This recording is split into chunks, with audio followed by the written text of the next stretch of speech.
In an era of unprecedented scrutiny, the phrase, "nowhere to hide again," reverberated across the walls of the Potter's House during Sunday's service, igniting a debate that strikes at the heart of modern morality and leadership. This wasn't just another sermon, it was a wake-up call, a blistering indictment of a system many argue has grown too comfortable with hypocrisy and betrayal.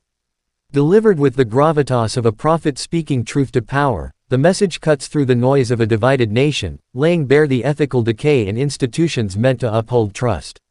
Critics argue that this fiery rhetoric risks alienating moderates, but supporters see it as a necessary reckoning, a call to reclaim integrity in an age where accountability feels optional. The stakes couldn't be higher. History tells us that moments like these, when nations grapple with their conscience, often define generations. Think of Brexit, a decision that split the UK and still haunts its politics.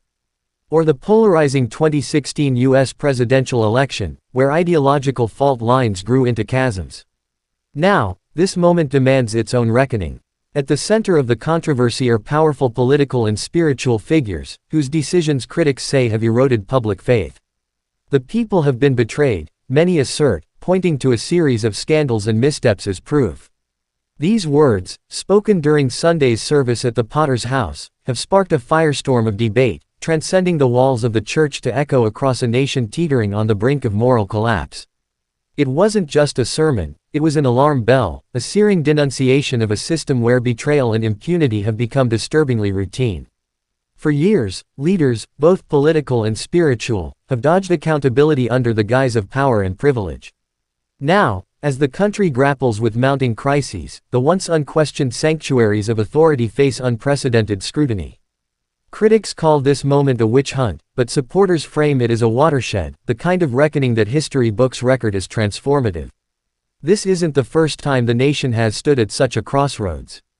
The Brexit vote, for instance, revealed fractures not only in policy but in trust. Similarly, the 2008 financial crisis unveiled the deep-seated greed of those entrusted with the public's welfare. These parallels are impossible to ignore.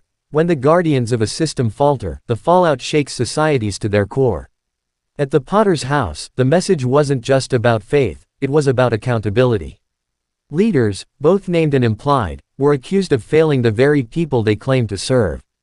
This isn't just a crisis of politics, it's a crisis of the soul, one attendee said, reflecting the growing disillusionment among citizens. Analysts warn this moment could define the next era of governance and public trust. Many fear we're entering an era where moral relativism replaces accountability, critics argue. But the service's fiery tone also ignited hope for a new movement, one that demands transparency and integrity, even at the cost of shaking the status quo. The nation stands at a crossroads.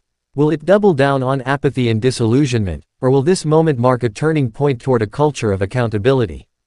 The choice is ours, and history will judge the path we take. Join the conversation. Like, share, and subscribe to be part of this growing movement for truth and justice. The fight for integrity has just begun, and there's truly nowhere to hide.